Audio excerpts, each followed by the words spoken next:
இப்போ அடுத்தது வந்து ஏன்னா நான் இதை பேசுகிற மாதிரி இல்லை, அவர் பேசுகிறதுக்கு 2 நிமிஷம் சொன்னனால நம்ம பேசணும். இன்றைக்கி வந்து நம்ம ரொம்ப எதிர்பார்த்தது வந்து பார்த்திங்கன்னா காலபுருஷ கதாநாயகனுடைய ஒரு அருமையான ஸ்பீச்சை கேட்கணுன்னு தான் ரொம்ப ஆர்வம். நான் அதனால தான் அடிக்கடி ஏன் ஐயாவை வந்து வருஷத்துக்கு 4 டைம் கூப்பிட்ருவேன்.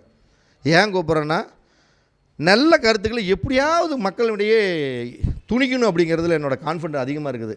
அதனால் ஐயா அவர்களுக்கு தங்கப்பாண்டியன் ஐயா ஃபோன் பண்ணி ஒரு வார்த்தை சொல்லிட்டார். என்ன சொன்னார்?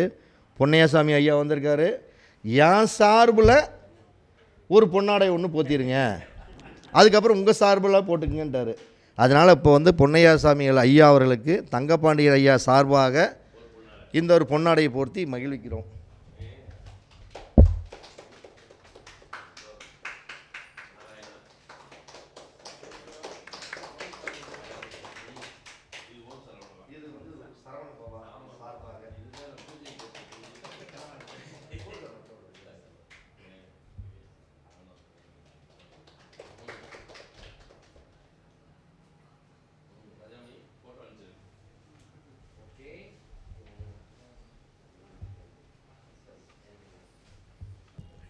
எல்லாம் வல்ல இறைவனின் பேரருளால் வல்லான் வகுத்த வழிக்கோப்ப இங்கே வீற்றிருக்கக்கூடிய அருமை சகோதர சகோதரிகளே, கிட்டத்தட்ட 46வது கருத்தரங்கத்தை மக்களுக்கும் ஜோதிடர்களுக்கும் பயனுள்ள வகையில் ஜோதிடத்தினுடைய விழிப்புணர்வாக இந்த கருத்தரங்கத்தை மிக சீரோடும் சிறப்போடும் நடத்தி கொண்டிருக்கக்கூடிய என் அருமை சகோதரர் சரவணபவ ஜோதிட ஆராய்ச்சி அறிவகத்தினுடைய தலகர்த்தர் நிறுவனர் பரணி பாரதி அவர்களே, உங்களது பாதார கமலங்களை நான் வணங்கும் வல்லநாட்டு சித்தர் சாது சோம்பர சுவாமிகளுடைய திருவடிகளாக வணங்கி என் வணக்கத்தை தெரிவித்துக் கொள்கின்றேன். இப்போ இன்றைக்கி காலையிலேருந்து நான் ஒரு விஷயத்தை சொல்லணும். நிறைய கருத்தரங்கங்கள்லாம் நடக்குது, நிறைய மாநாடெல்லாம் நடக்குது. ஆனால் கருத்து செரிமானம் உள்ள கருத்தரங்குகள் அப்படின்றது குறிப்பிட்ட ஒரு சில கருத்தரங்கத்தை தான் நம்ம சொல்லலாம். ஆனால் முழுக்க முழுக்க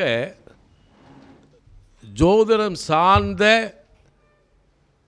அறிவார்ந்த பல விஷயங்களை பகிர்ந்து கொள்ளக்கூடிய ஒரு கருத்தரங்கம் எது என்றால் அது இந்த பரமத்தி வேலூரில் நடைபெறக்கூடிய சரவணபவ ஜோதிட ஆராய்ச்சி அறிவகத்தினுடைய கருத்தரங்கம் என்பதிலே நான் மற்றற்ற மகிழ்ச்சி. எனக்கு ரொம்ப மகிழ்ச்சியாக இருக்கும் இங்கே கலந்துக்கிறதுல. ஏன்னா நான் வந்தவுடனே தனிக்கொடி ஐயா பேசிக்கிட்டு இருந்தார். அவர் எல்லா கூட்டத்திலையும் நான் அவரை என்கரேஜ் பண்ணுவேன். ஏன்னா அழகாக பேசுவாங்க, யோகத்தை பற்றி பேச சொன்னால் பேசுவாங்க. இப்போ ராஜாமணி வந்தான், ராகு அதை பற்றி பேசினான். கேட்பதற்கு நல்ல ஒரு இனிமையான கருத்துக்கள். அதே மாதிரி நம்ம லோகநாதன், நம்ம ஜானகிராமன், நீங்கள் பார்த்தீங்கன்னா இந்த கருத்தரங்கத்தில் அவ்வளவு அருமையாக அந்த கருத்து செரிமானம் உள்ள கருத்துக்கள், பயன்படுத்தக்கூடிய கருத்துக்கள். இது வந்து என்னென்னா இதை இப்படி விலக்கி விட்டுட்டு போகணும் அப்படின்றதெல்லாம் இல்லை, இதை ஃபாலோ பண்ணலாம். இதில் நம்ம தனிக்கொடி ஐயா எடுத்த யோகத்தை நான் சில விஷயங்களை உங்களுக்கு சுருக்கமாக அப்படி தொட்டு விட்டு போகிறேன், நீங்கள் அதை கொஞ்சம் ஃபாலோ பண்ணிக்கலாம். யோகங்களில் எனக்கு தெரிஞ்சு கிட்டத்தட்ட 2300 யோகங்கள் அப்படின்றது இருக்குது.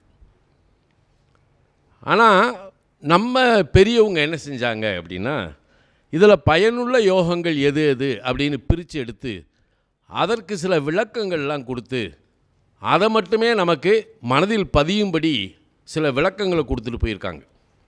எல்லா யோகத்தையும் நம்ம எடுத்து கையாளன்ற அவசியம்லாம் இல்லை, இருக்குது அருமையான யோகங்கள்லாம் இருக்குது.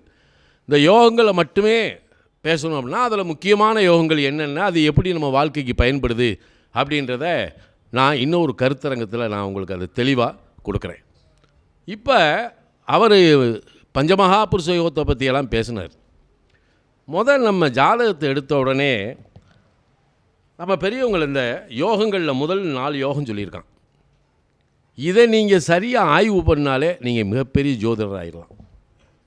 என்னென்னா சுனபா யோகம், அனபா யோகம், துருதரா, கேமத்துருமா, இந்த 4 யோகத்தை மட்டும்தான் நீங்கள் முதல் கையில் எடுக்கணும். மற்றதெல்லாம் அடுத்து போய்க்கிடுவோம். இந்த what is the meaning of சுனபா அப்படின்னு கேட்டால், அதாவது அவங்க என்ன சொல்கிறாங்க, சந்திரனுக்கு 2இல் ஒரு கிரகம் இருந்தால் அது சுனபா அப்படின்றாங்க. இன்னொன்று சந்திரனுக்கு 12இல் ஒரு கிரகம் இருந்தால் அது அனபா. சந்திரனுக்கு முன்பும் பின்பும் கிரகம் இருந்தால் அது துருதரா. சந்திரனுக்கு 2 பக்கமும் எந்த கிரகமும் இல்லை என்றால் அது கேமத்துருமா. அதை தர்த்துர யோகம்னு சொல்கிறாங்க. இப்போ இதை அடிப்படையாக நீங்கள் வச்சுக்கணும். இதை அடிப்படையாக வச்சுக்கிட்டு நீங்கள் என்ன செய்யணும்னா, ஆமாம், நான் அருள்முருகனை சொல்லலை, அருள்முருகனை பற்றி பேசணும். அப்போ இந்த 4 யோகத்தை எடுத்துக்கிட்டிங்கன்னா நீங்கள் சந்திரனுக்கு தான் வச்சு பேசணும் அப்படின்றதெல்லாம் இல்லை. இப்போ சந்திரனுக்கு 2இல் குரு இருக்கிறதுன்னு வச்சுக்கிடுவோம். சந்திரனுக்கு 2இல் குரு. இப்போ இந்த சந்திரன் குருவை நோக்கி பயணிக்கிறாரா? அப்போ இவன் என்ன செய்வான், உண்மையை தேடி, ஒழுக்கத்தை தேடி, நேர்மையை தேடி, இறையாண்மையை தேடி, பெரியோர்களை நாடி, செல்வத்தை நாடி போவான். இதே குரு சந்திரனுக்கு 12இல் இருக்குன்னு வைங்க, இவனை தேடி எல்லாமே வரும். பெரியவங்க வருவாங்க, ஒழுக்கம் வரும், தெய்வ நெறி வரும், சகலமும் இவனை தேடி வரும். இப்போ இந்த இடத்துல தான் நம்ம ஒன்று யோசிக்கணும். இந்த சந்திரனுக்கு தான் இப்படியா அப்படின்னா இல்லை. இப்போ ஒரு விஷயம் பாருங்கள், இதுக்கு இன்னொரு விஷயத்தை கொடுத்துருக்காங்க. அர்க்கலம் அப்படின்னு ஒன்று கொடுத்துருக்காங்க ஜோதிடத்தில். அர்க்கலம், அதில் சுப அர்க்கலமும் இருக்குது, பாப அர்க்கலமும் இருக்குது. இந்த அர்க்கலத்தை பற்றி நம்ம அப்புறம் வச்சுக்கிடுவோம் வேடிக்கை, சரியா? அதில் தானே நம்ம எடுத்தோம். சரி, இப்போ நாம் ஒரு விஷயத்தை இங்கே போடுவோம். லக்னாதிபதி நின்ற இடத்திற்கு 2இல் பஞ்சமாதிபதியோ பாக்கியாதிபதி நின்று விட்டால் அவனை யாருமே ஒன்றும் செய்ய முடியாது. அவன் எப்படி கூடிய மேலே வந்துடுவான் இல்லையா? லக்னாதிபதிக்கு 2இல். அப்போ லக்னாதிபதி யார் நோக்கி போகிறாரு?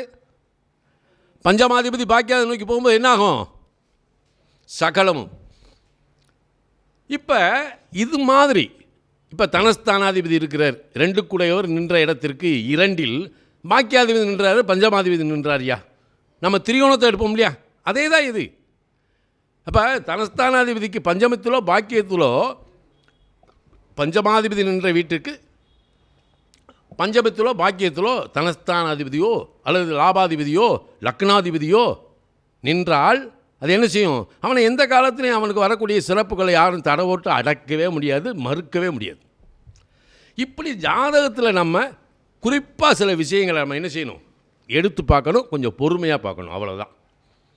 அப்போ சந்திரனுக்கு 2லையும் 12லையுமே துருதரா யோகம்னு வச்சுக்கோங்களேன். 2ஆம் இடத்துல 2 கூடையவருக்கு, அதாவது 9 கூடையவர் போய் 2இல் நின்றாரு, பஞ்சமாதிபதி 12 நின்றாரு. இவனுக்கு அரியணை, அதாவது வழியை கொண்டு வந்து எல்லாத்தையும் கொடுத்துட்டு போயிடும். இது நம்ம சிரமப்பட வேண்டிய அவசியமே இல்லை.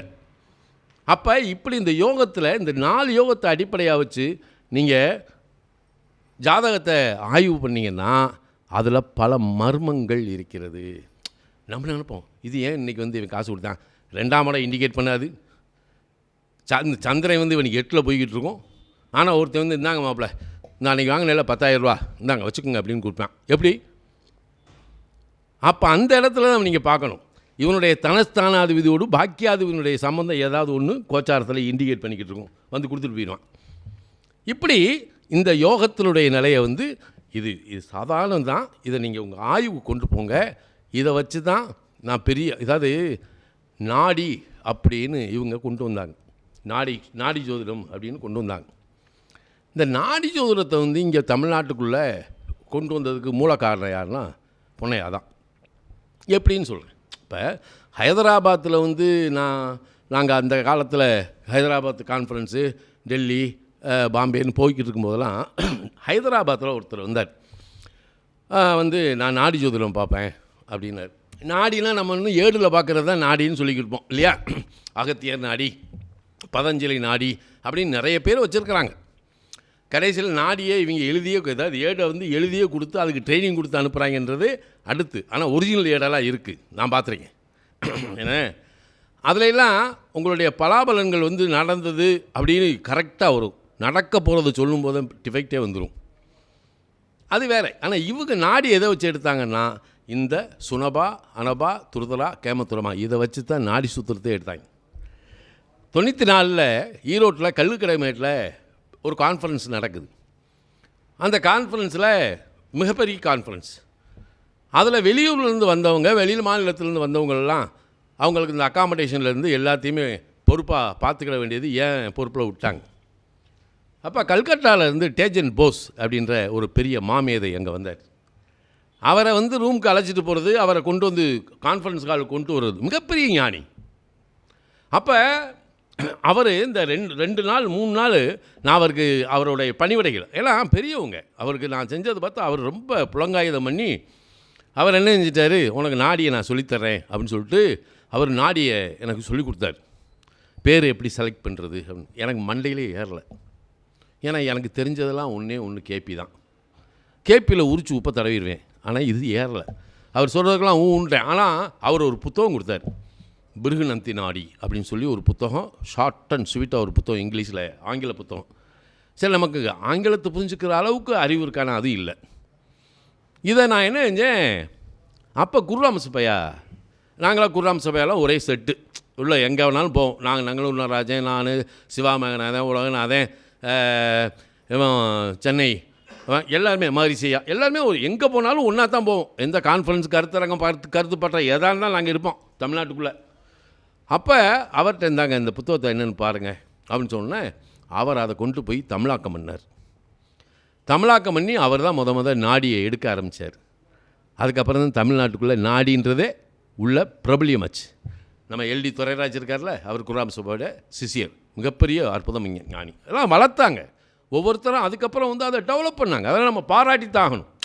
அப்போ இந்த 4 யோகத்தை நீங்கள் கையில் வச்சுக்கிடணும். சரி, சிம்பிளாக சொல்லிட்டு அருள்முருகன் சொன்ன விஷயத்துக்கு தான் நம்ம நிறைய வரணும். இதில் எல்லாருமே பேசுனாங்க. ராஜாமணி வந்து ராகுகேது பற்றி பேசினார்.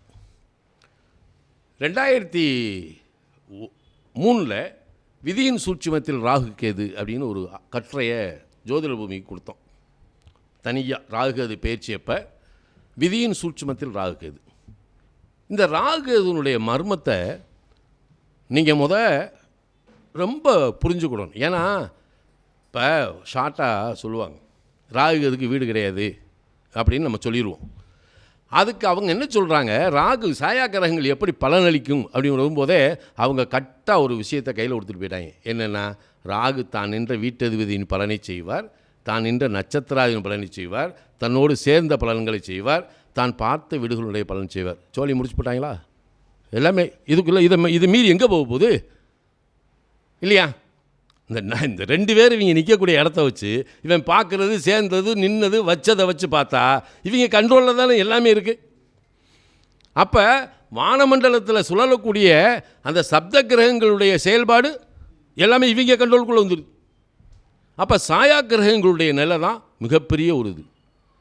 அப்போ இதில் ராகு 8 இருந்தால், இப்போ பாரதி சொத்தில் தான் சொன்னார், அருள்முகம் வந்து சொன்னார், ராஜாமணி ராகு 8 இருந்துச்சுன்னா சரி சொல்லி முடிச்சோம், சொத்தப்புறம் காலி பண்ணுவான். இது அனுபவம் நம்ம எடுக்கணும். ஆனால் ஷார்ட்டாக நம்ம என்ன தெரிஞ்சுக்கிடணும் அப்படின்னா, எங்கள் குருநாதர் சொல்லுவார், என்ன சொல்லுவார்னா, ராகு நின்ற பவனம் உயர வேண்டும், கேது நின்ற பவனம் தாழ வேண்டும் அப்படின்னு ஒரு விஷயத்த சொல்லுவார். இப்போ ராகு யார்? ராகு வந்து நம்ம தப்பாகவே பேசக்கூடாது. ராகு வந்து யோகக்காரகன், கேது ஞானக்காரகன். இந்த 2ஐயும் நம்ம கையில் எடுத்துக்கிடணும். அப்போ நம்ம முன்ஜென்ம கர்ம வினையில் நீ செய்த நல்வினையை கொண்டு வந்து இச்சென்மத்தில் உனக்கு நன்மைகளை பூரா தொகுத்து கொடுப்பவர் ராகு அப்படின்னு எடுத்துக்கிடணும். நீ செய்த தீமைகளை பூரா தொகுத்து உனக்கு இழப்பு ஏமாற்றங்களை கொடுக்கக்கூடியவர் யார் என்றால் கேது. இதை 2ஐயும் நம்ம பகுத்து பார்த்துக்கணும். இப்போ நம்ம ஜாதகத்தில் ராகு கேது இருக்கக்கூடிய இடம் நீங்கள் சாதாரணமாக எடுத்துக்கிட்டிங்கன்னா, இந்த கேதுவோடு சேர்க்கப்பட்ட கிரகங்கள் கேதுவோட என்னென்ன கிரகம் சேர்ந்தாலும் அந்த காரக ரீதியாக நீங்கள் ஏமாற்றத்தை தான் அடைவீர்கள். இப்போ சாயா கிரகத்தில் கேதுவோட நட்சத்திரத்திலே வச்சுக்கிடுவோமே, நீங்கள் சகோதர காரகனாகிய செவ்வாயோ, மாமன் காரகனாகிய புதனோ, அல்லது தனக்காரகனாகிய குருவோ, அல்லது கர்மாக்காரகனாகிய சனியோ, யார் வேணாலும் கேது சாரத்தில் நிற்கட்டும். இப்போ செவ்வாய் கேதுவோடு சேர்ந்தாலும் சரி, கேதுவோட நட்சத்திரத்தில் நின்றாலும் சரி, உடன் பிறந்தோரை இழத்தல், உடன் பிறந்தோரால் இழத்தல், இது நடக்கத்தான் செய்யும். அதை மாற்றவே முடியாது, யாராலையும் மாற்ற முடியாது. இதுக்கு என்னடா தீர்வு? தீர்வு அப்புறம், சரியா? தீர்வு அப்புறம். ஆனால் என்ன செய்யுது? அப்போ இது எங்கே இருந்து வருது? உன்னுடைய கர்ம வினை கோட்பாட்டில் நீ செய்த தீமைகள் தான் வருது. இப்போ கோச்சாரத்தில், இதை கோச்சாரத்தையும் நம்ம பார்க்கணும். கோச்சாரத்தில் கேது போகக்கூடிய இடத்துல போய், ஆனால் அது சஞ்சாரம் பண்ணக்கூடிய காலகட்டத்தில் எந்த நட்சத்திரத்தில் போய்க்கிட்டு பார்த்து, ஆஹா கேது நமக்கு யோகஸ்தானத்தில் போய்கிட்டு இருக்கிறாரு, அதனால் யோகம் நடக்கும். ஒருபோதும் நடக்காது. ஆனால் சாயா கிரகங்களுக்கு விதி என்ன கொடுத்துருக்கான்? நைசர்கிய பாவியலுக்கே 3 6 10 வலுன்றான். 3 6 10 11 நைசர்கிய பாவியலுக்கு வலு, சுபக்கிரகங்களுக்கு இல்லை. ஆனால் அதை விட ராகுகேதுக்கு என்ன சொல்கிறான்? அதே 3 6 10 11 வலு அப்படின்றான். சாயா கிரகத்துக்கு அதுதான். உபஜயஸ்தானத்தில் போகும்போது வலு. இவங்க சொன்ன அர்த்தம் ஒன்று தான். இப்போ கேது எங்கே இருந்து ஒரு சில நன்மைகளை செய்யும் அப்படின்னு எடுத்தால், மகரத்தில் இருக்கக்கூடிய கேதும் கண்ணியில் இருக்கக்கூடிய கேதும் தவிர மற்ற எந்த இடத்துல கேது இருந்தாலும் சரி அது நன்மை செய்கிறதுக்கு வாய்ப்பே இல்லை. ஏன்னா எந்த இடத்துலையும் வாய்ப்பு இல்லை. இப்போ புதனோட கேது சேர்ந்துருது, புதன் கேது சேர்க்க இல்லை, புதன் கேதுவோட சாரத்தில் இருக்கார். நீங்கள் ஒரு பிறந்த பிள்ளையோட ஜாதகத்தில் புதன் போய் மகத்தில் உட்காந்துடுறாரு, மகத்தில் புதன் இருக்க, அந்த குழந்தை பிறந்துருது.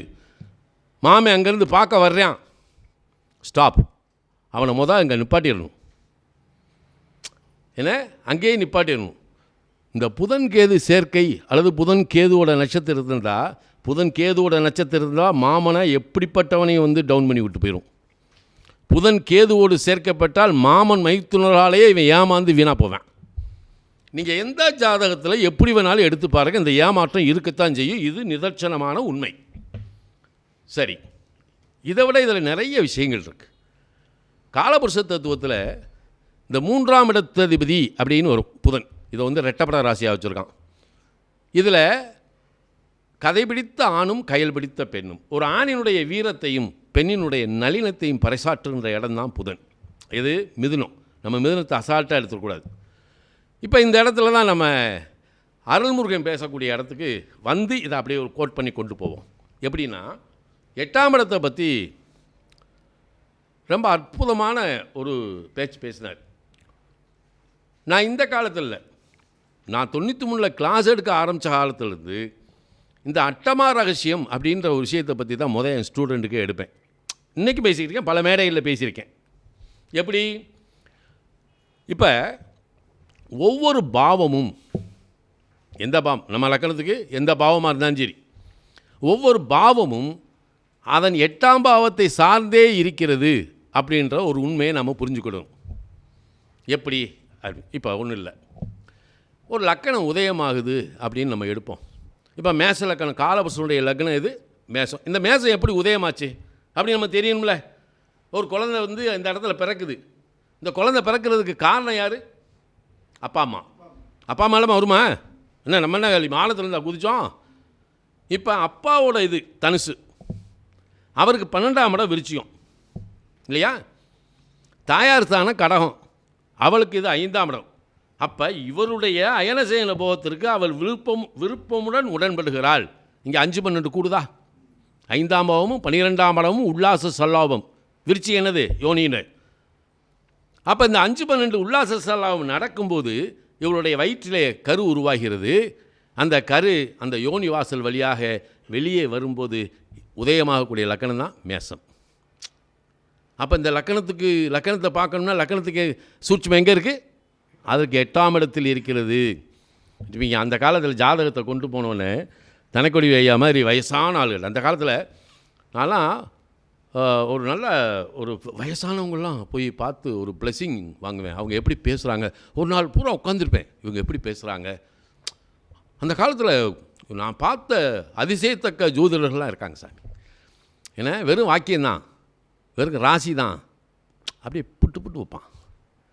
அப்போ அந்த ஜாதகத்தை விரிச்சோன்னு சொல்லுவான், ஆயில் பழம் கெட்டி அப்படிமா. லக்கணத்தை பார்த்த உடனே என்ன செய்வான், ஆயில் பழம் சூப்பர் அப்படிமா. அப்போ லக்கணத்துக்கும் 8ஆம் இடத்துக்கும் ஒரு தொடர்பை தான் எடுக்கிறாங்க. இப்போ லக்கணாதிபதிக்கும் 8ஆம் இடத்ததிபதிக்கு இருக்கக்கூடிய தொடர்பையோ அல்லது லக்கணத்துக்கும் அந்த 8ஆம் இடத்துக்கு என்ன சம்மந்தம், அதை பார்த்து ஆயில் பழம் தீர்க்கும். சரி, அப்போ லக்கணத்தை பற்றி நீங்கள் நம்ம தெரிஞ்சுக்கணும்னா, இப்போ நான் இருக்கிறேன், ஒருத்தர் பிறக்கிறார், ஒரு ஜீவன் பிறக்குது. இறைவன் வந்து சகல சௌபாக்கியங்களையும் அந்த ஆன்மாவுக்கு கொடுக்குறார், இல்லைங்காமல் கொடுக்குறார். ஆனால் அதை அனுபவிக்கிறதுக்கு என்ன வேணும்?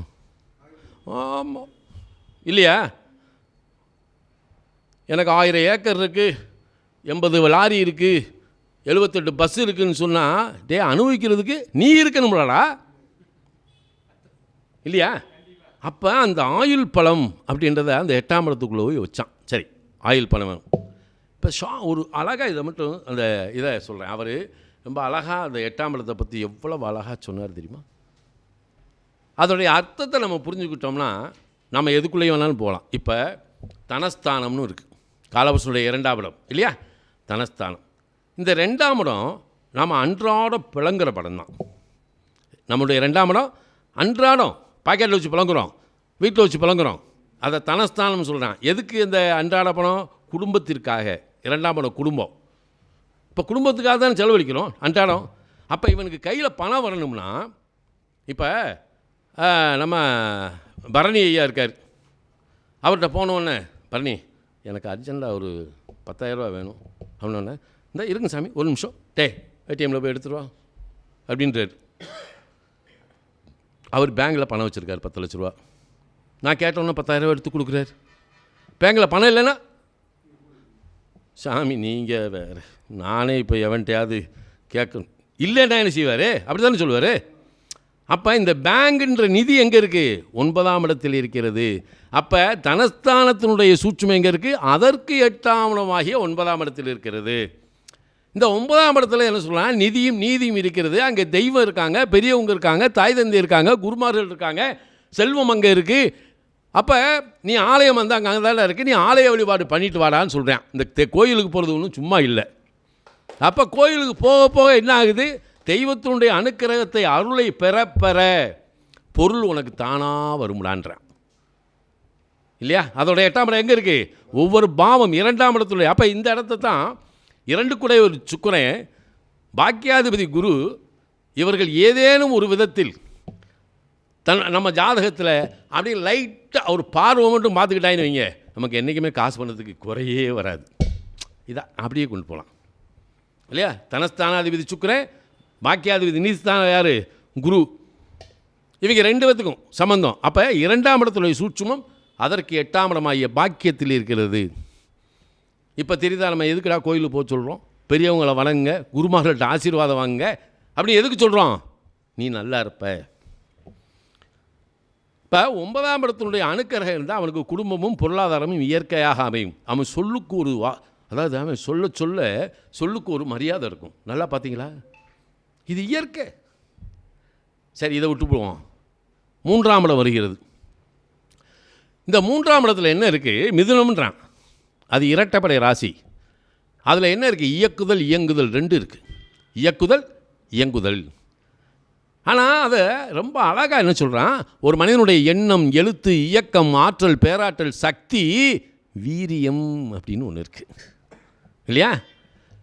நான் சொல்லுவேன், 12 பாவமும் என்ன போகணும்டா, இந்த 3ஆம் பாவம் மட்டும் நல்லா இருந்துச்சு, அந்த உலகத்தையே ஜெயிச்சுட்டு போயிடலாம்டா. எப்படி? 3ஆம் பாவம் இருந்தால் அழகாக ஜெயிச்சு. அப்படியே பாரதி வந்து புகழ்ச்சிக்கு அடிமை, பரணி பாரதி வந்து புகழ்ச்சிக்கு அடிமை. எனக்கு 3ஆம் பாவம் சமய சுத்துப்பத்தினால புதன் தான் சமய சுத்துப்பத்தி சொந்தக்காரன். அப்படியே வந்தவொடனே பரணி பார்த்தோன்னே, பரதியா வணக்கையா, உங்களை தாயா எதிர்பார்த்துக்கிறேன் அப்படின்னு அப்படியே ஒரு குனிஞ்சா, வாங்க வாங்க வாங்க சாமி வாங்க, உங்களுக்கு என்ன வேணும் முடிஞ்சு வச்சா. ஆனால் 3ஆம் இடம் என்ன சொல்லுகிறது? அதற்கு 8ஆம் இடமாகிய 10ஆம் இடத்துடைய கர்மாவை பற்றி சொல்லக்கூடியது. அந்த 10ஆம் இடம் என்ற கர்மாவுக்கு தக்கவாறு தான் நம்மளுடைய எண்ணமும் செயலும் இருக்கிறது இல்லையா? இப்போ இவர் வாஸ்தை பற்றி பேசுகிறாரு, வாஸ்தை பற்றி இது பண்ணுறாரு, எங்கே போனால் அந்த சிந்தனையில் இருக்கார். அவருடைய ப்ரொஃபஷனல் இது ஜோதிடம் தானே, அது சார்ந்து தானே அவருடைய சிந்தனை இருக்குது, செயல் இருக்குது. அப்போ அந்த 3ஆம் இடத்தினுடைய சூட்சுமம் எங்கே இருக்குது? 10ஆம் இடத்தில் இருக்கிறது. அப்போ 10ஆம் இடத்தினுடைய நிலைப்பாடு நன்றாக இருந்தால் ஒரு மனிதனுடைய செயல்பாடு நன்றாக இருக்கும் இல்லையா? இவ்வளோ படி சுற்று. சரி, இதை விடுவோம். கடகத்துக்கு 4ஆம் இடத்துக்கு வருவோம். இந்த 4ஆம் இடம் சுகஸ்தானம்னு சொல்கிறோம். எனக்கு ஒருத்தர் இப்போ தனக்குடி ஐயாட்ட ஜாதகம் பார்க்குற மாதிரி ஒருத்தர் தனக்குடி ஐயாட்ட ஜாதகம் பார்த்து இவர் சொன்னது அவருக்கு அப்படியே அழகாக கிளிக் ஆன உடனே அங்கேருந்து வர்றாரு. ஐயா இந்தாங்க ஒரு 50 லட்ச ரூபா வச்சுக்கோங்க அப்படின்னு கொடுத்தோடனே தனிக்குடி ஐயா வாங்கி இதை பீரோவில் வச்சுரு, நான் இருக்கிற வரைக்கும் செலவழிக்கலாம் சொல்லுவார். இந்தாங்கிட்ட ஒரு சொத்தை வாங்கி போடுறா. அப்போ இந்த 4ஆம் இடத்துடைய சூட்சுமம் எங்கே இருக்குது? 11ஆம் இடத்தில் இருக்கிறது. உனக்கு வரக்கூடிய லாபம், ஐயா எனக்கு நிறைய கிடைக்குது, நான் என்ன செய்வேன்? சுகவிருத்திக்கு தானே போவேன், சுகமேன்மைக்கு தானே போவேன். அப்போ 4ஆம் இடத்துல சூட்சுமம் எங்கே இருக்குது? 11ஆம் இடத்தில் இருக்கிறது. இப்போ இவ்வளவு தான். இதை விட முக்கியமான விஷயத்துக்கு போவோம். நம்ம இப்போ ஜானகியோட குழந்தையை பற்றி பேசிக்கிட்டு இருந்துச்சு. இப்போ குழந்தைன்னு எடுத்துக்கிடுவோம்யா. 5ஆம் இடம் குழந்தை, அதை பூர்வ புண்ணியம். ரொம்ப அழகாக சொன்னார். இவர்கிட்ட என்ன தெரியுமா? திருவாதிரை சுவாதி சதயத்தில் நட்சத்திரத்தில் யார் பிறந்தாலும் சரி, நான் தூக்குறது இவங்க அப்பனுடைய தாத்தா தாண்டா இவன் அப்படிமே. திருவாதிரை சுவாதி சதயத்தில் பிறந்தா ஒரு குழந்தை பிறந்தா அவங்க அந்த பிள்ளையோட அப்பனுடைய தாத்தா தான் மறுபிறப்பு. இவர் எவ்வளோ அழகாக கோடிட்டு காட்டினார் பாருங்க. 9க்கு 9ஆம் இடம் 5ஆம் இடம், 5ஆம் இடத்துக்கு 9ஆம் இடம் லக்னம் இல்லையா? அப்பனுடைய தாத்தா வந்துட்டாரா? அப்போ நீ பிறப்பே உங்கள் அப்பனுடைய தாத்தா தானடா. அழகாக சொல்லிட்டார். எல்லாருமே அதுக்குள்ளே தான் வரும். எனக்கு ரொம்ப பிடிச்சது தனிக்குடி அந்த விஷயத்தில் ரொம்ப பிடிச்சிச்சு. ஆஹா, மனுஷன் வந்துட்டாரியா. அப்போ இந்த 5ஆம் இடம்னு நம்ம எடுத்துக்கிறோம்.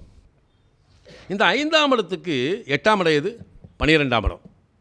இந்த 12ஆம் இடத்தை என்ன சொல்கிறான்? காலபுருஷனுடைய 12ஆம் இடமாகிய இது இரட்டைப்படை ராசியாக வச்சு அங்கே சுக்கிரனை உச்சப்படுத்திருக்கேன். எதுக்கு? அயனசேன போகம்.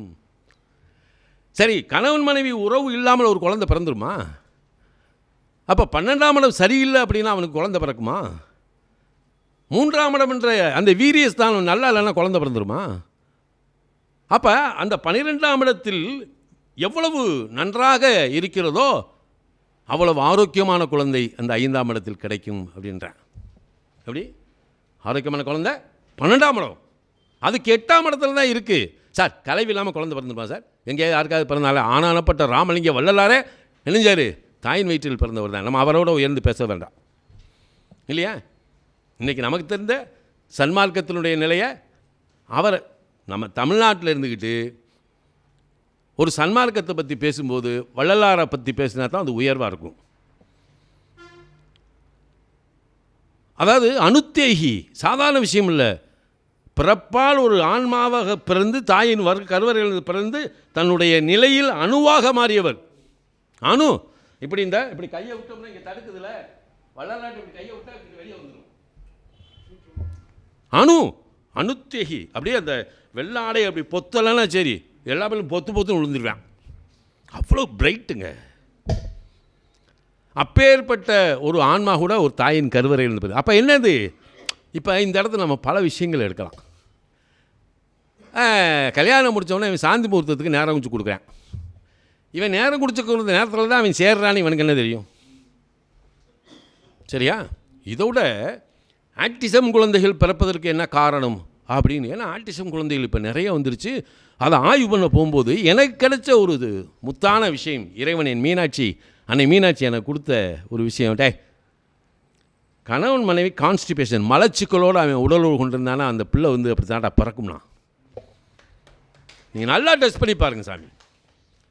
இதுக்கு உள்ளே போய் பார்த்தா கணவன் மனைவி ஜாதகம், அப்பா அம்மா ஜாதகத்தில் போய் சுக்கிரன் என்ன சாரம் வாங்கியிருக்கு பார்த்தா சுக்கிரன் அசுபதி மாவும் மூலத்தில் இருந்தால் அவன் கான்ஸ்டிபேஷனோட தான் அங்கே சேர்க்கை ஆகிருக்குன்றதை கன்ஃபார்மாக சொல்லலாம். இப்படி உள்ளே போகும்போது ஏன்னா இந்த 12ஆம் இடம், அப்போ 12ஆம் இடம் அந்த அயனசேன போகம் நன்றாக இருந்தால் அற்புதமான குழந்தையை பெற்றெடுக்கலாம். என்ன அருள்முருகன் சார்? ஆமாம் தானே? குழந்தை பிறக்குன்னா என்ன செய்யணும்? நல்ல சம்பவம் இருக்கணும்ல. அப்போ அந்த 5ஆம் இடத்தை இயக்கக்கூடிய வீடு இது 12ஆம் இடம்.